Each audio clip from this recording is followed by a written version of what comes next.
Dante's Boxing Nation, what's going on, guys? You know, before I even start, let me say this. These subjects are very close to my heart. These are very touchy subjects right here. Now, I'm going to play the clip of exactly what Floyd Mayweather had to say about Black Lives Matter, All Lives Matter, and even what he said about Colin Kaepernick. But before I do, let me just go ahead and say this.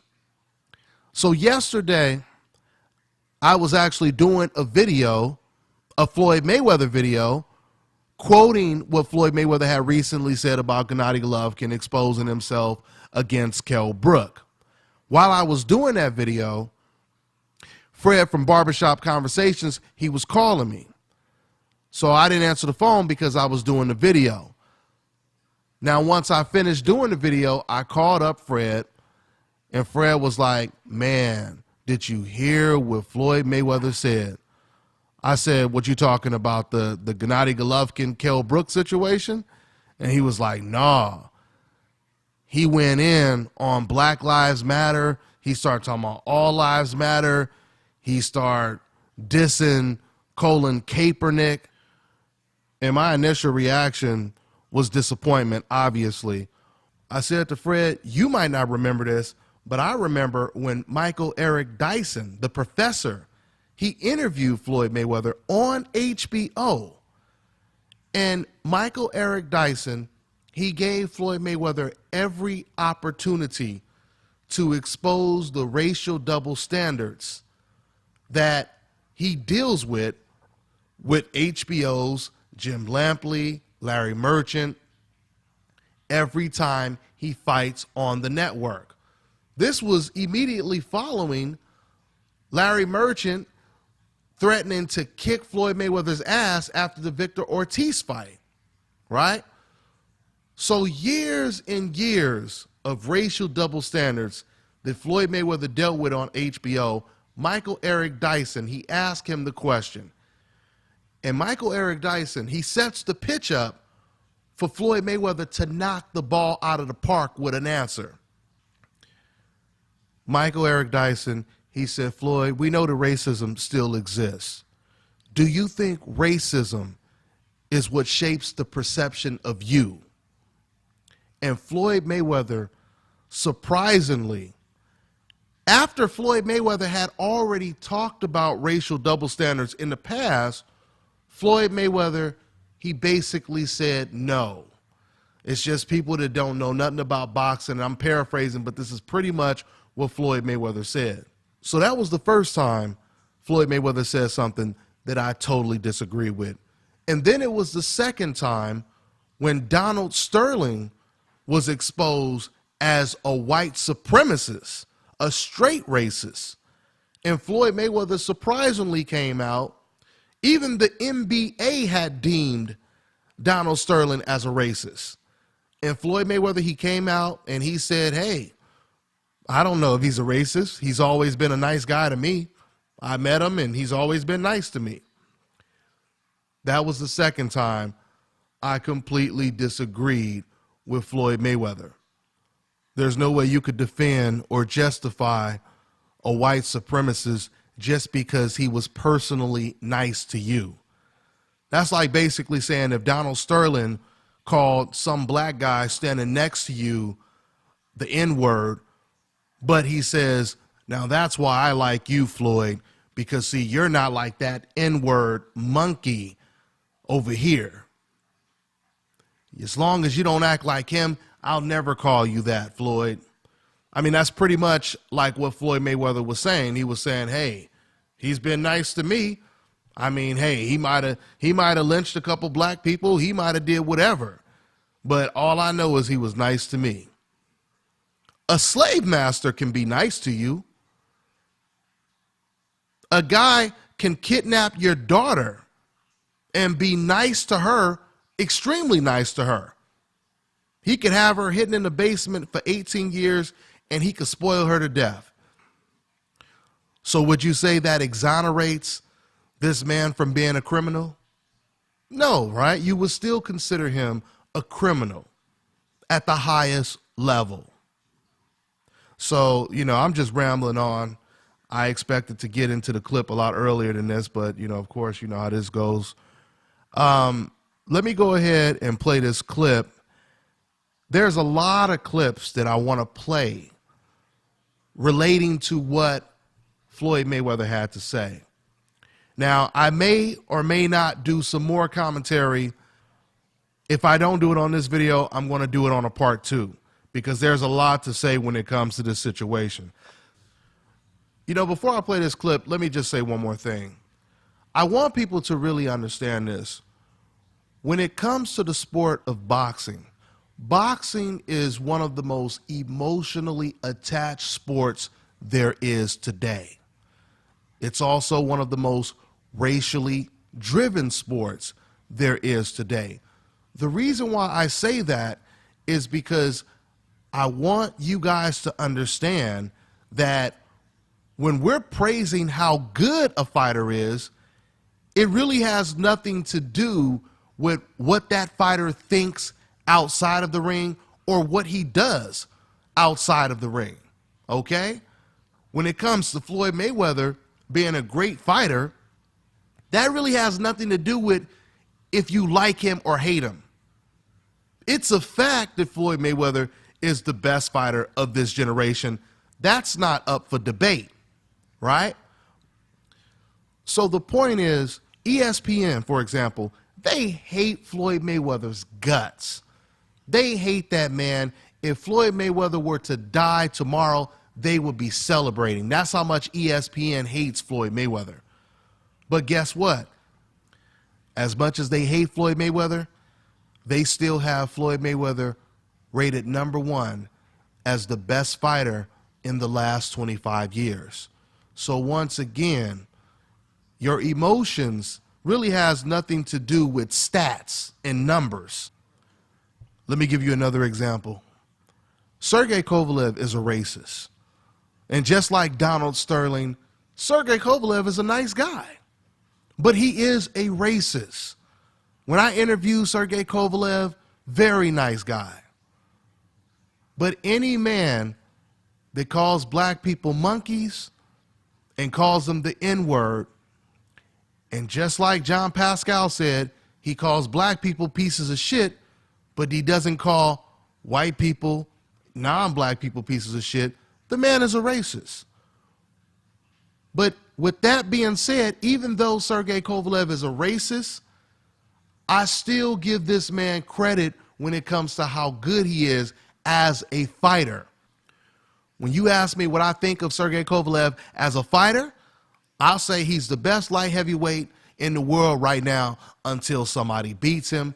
I'll say, I'm really impressed with Sergey Kovalev because he is one of the rare fighters that is willing to face anyone. He's willing to let his O go, like Keith Thurman would say, right? I commend Sergey Kovalev for having those kind of attributes. But if you ask me what I think about Sergey Kovalev outside of the sport, I would say he's a racist because that's what he is. Edwin Valero. Do you know whenever I bring up Edwin Valero's name, it could be at a boxing gym, it could be on a video, whenever I bring up Valero's name, do you know what the first thing boxing fans say? Man, that guy was so good in the ring. He would have beat Manny Pacquiao. That guy would have went far in the sport of boxing. This is always the first thing fans say when I bring up Edwin Valero's name. Despite the fact that Edwin Valero murdered his wife and then killed himself while high on drugs. That's right.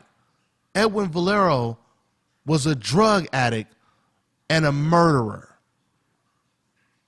But yet, when people talk about Edwin Valero, they only talk about the boxing. So if you guys didn't get the point, my point is simply this. When it comes to talking boxing, I'm going to tell you guys the whole truth. And when it comes to talking about everything outside of boxing, And in this case, it would be racism, police brutality, et cetera, et cetera. And what Floyd Mayweather had to say about all lives matter or Black Lives Matter, I am going to tell you guys the whole truth as well. So with that all being said, let's go ahead and get into this clip. This interview was conducted by Sean with the Boxing Voice. Shout out to Sean and the Boxing Voice. Go ahead and subscribe to their channel if you haven't already subscribed. I'll put the link in the description box so you guys can click on it and watch the full video, because I'm only going to play this little small clip of what Floyd Mayweather had to say about all lives matter, et cetera, et cetera. So let me go ahead and roll the clip. Sir, I'm here to say all lives matter. You know, a lot of times we get stuck, and we're followers. When you hear one person say, "Oh, Black Lives Matters" or "Blue Lives Matters," all lives matters. And what I learned from boxing, what everyone can take in real life, is follow directions, follow order. That major outrage this morning after a behavioral therapist was shot by an officer after he held his hands in the air, lying on the ground, his patient with autism sitting right nearby. ABC's Gio Benitez has more on this story. Good morning to you, Gio. Amy, good morning to you. That new video taking social media by storm overnight. The unarmed Black behavioral therapist shot by police on the streets of Miami. And police say it all started when they got a call about a man threatening suicide. Watch, just moments before the shooting, you can see 47-year-old Charles Kinsey, his hands raised in the air. The video released overnight by his lawyer. Kinsey in the yellow shirt works at an assisted living facility. And the man at his feet is a 23-year-old with autism who ran away from the group home. Listen as Kinsey talks to police.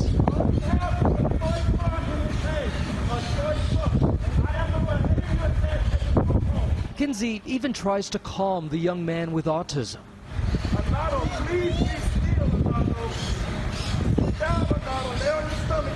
At some point, one of the officers shoots Kinsey, but he survives and speaks with Fox station WSVN from his hospital bed, recounting what he told that officer.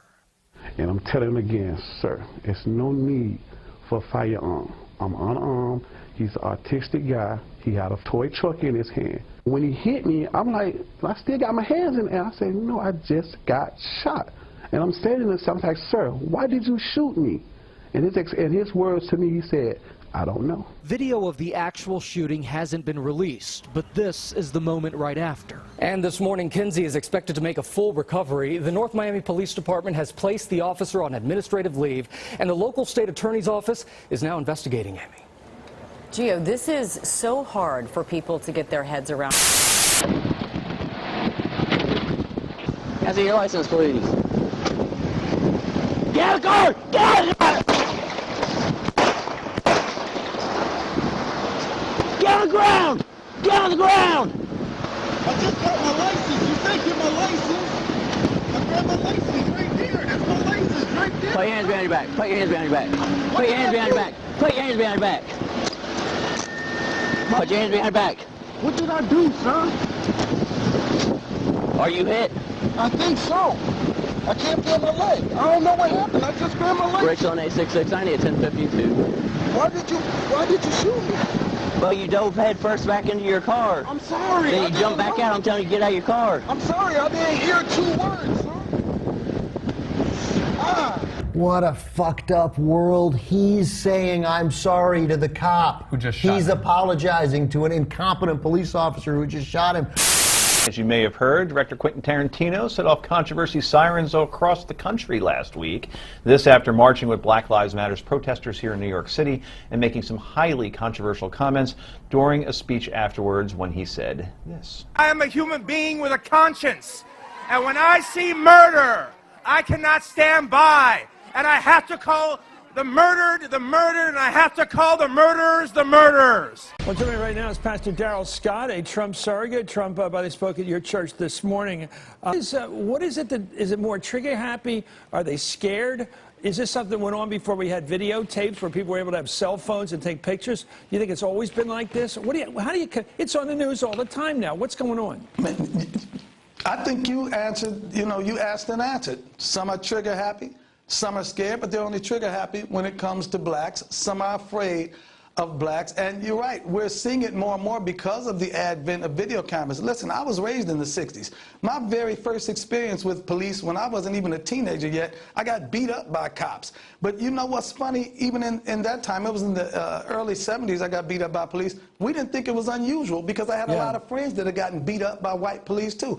I've had friends in the 70s that were killed by the police. I mean, I had two friends that I went to high school with, very loud-mouthed guys, criminals, yes, but they were arrested and they hung themselves in jail. But we knew that they didn't hang themselves. And so, that was a norm in the black community, even while I was growing up, that the very real fear of getting beat up or killed by police, it was a reality then, and it's a reality now. It's simply getting caught on videotape now. It has to stop. Now, you know what's so interesting about that clip that I just played for you guys right there? Because I could have played tons of clips of people talking about police brutality. But what is really interesting about that guy right there in particular is that is one of Donald Trump's biggest supporters. Matter of fact, he even did a speech at Donald Trump's Republican National Convention. And he acknowledges the problem that we have in this country with racism and racial police brutality. What do you think of Colin Kaepernick protest? I'm Floyd Mayweather. Kaepernick need to try to get the starting job. Stand up and get the starting job. That's what he need to focus on. But I can't knock him. If that's what he believe in, and the people stand behind him, so be it. He got the #1 selling jersey, so it's obvious he's doing something right. Now, let me go ahead and stop it right there. Now, like I just told you guys, that was just a small clip of the full interview. You guys can watch the full interview by clicking on the link in the description box. But let me go ahead and speak on what Floyd Mayweather was just talking about. Now, speaking of Colin Kaepernick, what doesn't make sense to me, what I really don't understand when it comes to Floyd Mayweather, is unlike Colin Kaepernick, Floyd Mayweather has absolutely nothing to lose. He has nothing to lose. He doesn't stand to lose any endorsements. He has nothing to lose. Colin Kaepernick and other football players, they have way more to lose. Matter of fact, they have everything to lose. And Colin Kaepernick is still fighting for the injustices in this country. Colin Kaepernick, he risked the opportunity of starting on his team as the lead quarterback. He can lose endorsements. He can lose so much. But once again, Floyd Mayweather has nothing to lose. On top of Floyd Mayweather having nothing to lose, when you really think about it, it actually benefits Floyd Mayweather to speak the truth unapologetically. Because when you look at Floyd Mayweather's track record, no matter what role Floyd Mayweather plays, the good guy, the bad guy, he is still hated. Because at the end of the day, all these fans, they see is skin color. They see a black man with power who's dominant. They don't want him in that position. So it doesn't matter what role Floyd Mayweather plays. And we've seen this in the Manny Pacquiao fight. When Floyd Mayweather fought against Manny Pacquiao, Floyd Mayweather was on his best behavior. He wasn't talking shit. He tried to be as humble as possible. It was Manny Pacquiao that was contradicting himself left and right. But who were they hating on? They were hating on Floyd Mayweather. So that proves that the people who said they hate him because he talks a lot of shit, we know that's not true. Because Floyd Mayweather said, you know what? Okay, I'm going to try to conform to what you want. You don't want me to talk shit. You want me to be quiet. You want me to be humble. You want me to be like Manny Pacquiao. Okay, I'm going to be like that. They still hated him, right? Canelo Alvarez, he's ducking Gennady Golovkin, and everyone knows that. He vacated his belt so he didn't have to fight Gennady Golovkin. Now, despite the fact that you have even Mexican trainers and boxers that have criticized Canelo Alvarez for his actions, like trainer Robert Garcia and his father, Angulo, Orlando Salido, Jesse Vargas, and the list goes on and on and on.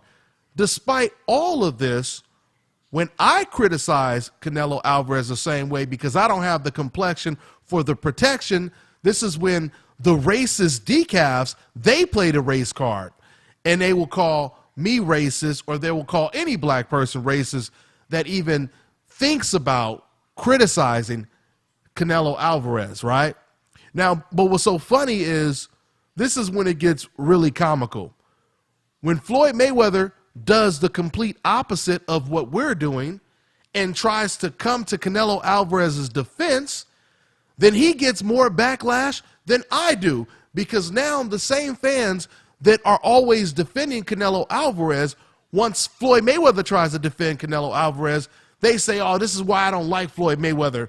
Why would you tell somebody to duck? That just shows you what type of coward Floyd Mayweather is, teaching someone to duck, right?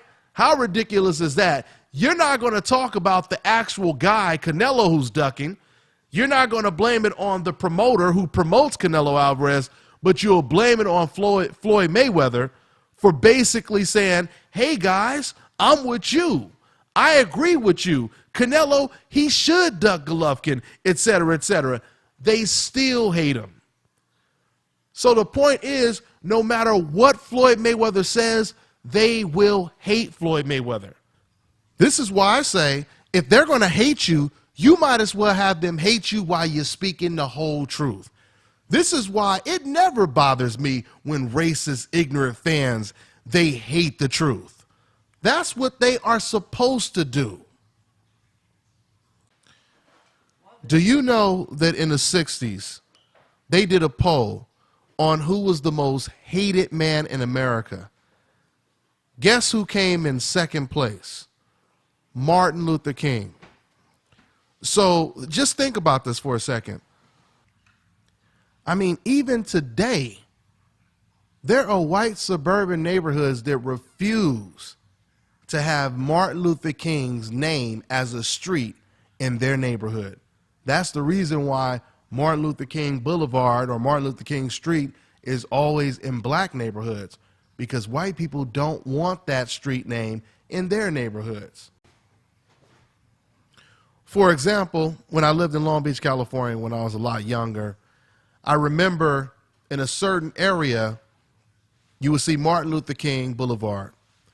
And I noticed the further you went down, you go into this nice suburban area, all of a sudden the street turns to California Street, because I had a friend that actually lived on this street. And it's so crazy because as a kid, you don't even think about stuff like that. So you just figure, oh, you know, the street just changes like that. But as I got older, then I started to realize why the situation was the way it is. This is also the reason why, even to this day, you still have people in America that oppose the fact that Martin Luther King is a federal holiday. Think about that for a second. Think about that for a second. A man that was voted as the most hated, number 2, the most hated man in the nation, still to this day does not receive the type of respect that he deserves. Just think about that for a second. Why conform and they still hate you? It doesn't make any sense to me. This is why I always speak the truth. I don't care about people who hate the truth. Once again, man, you're supposed to hate the truth. That's what the devil does. The devil hates. You know, I have a lot more to say when it comes to this topic, but I'm going to go ahead and end this video. It's about 30 minutes in right now, and I'll probably do a part 2 and talk more about this situation. But that's all I got for now, guys. I'm on to the next one. Alright, you guys, so yesterday I made a post in relation to the killing of Terrence Crutcher, saying that Black Lives Matter, saying that this is the reason that Colin Kaepernick is protesting, saying that this must stop, and some of y'all lost your minds. One guy told me to shut the fuck up because I never say anything when a black guy kills another black guy, and nobody protests black on black crime. Well, first of all, that's not true. People do protest black on black crime. It happens. Google it. The media just doesn't publicize it as much. Second of all, black on black crime isn't a thing. Nobody ever says Mexican on Mexican crime, Asian on Asian crime, white on white crime. Third of all, you cannot equate a civilian murdering another civilian, and that civilian being charged with murder, serving their time for that murder, to a paid government official who was paid to protect and serve, killing an innocent civilian in an unjustifiable fashion, and being put on paid administrative leave, because that is exactly what happened yesterday. Message!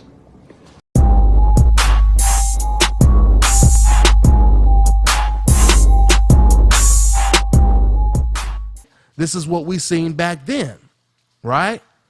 So back then, they were just called a mob of white people. Today, they're called All Lives Matter.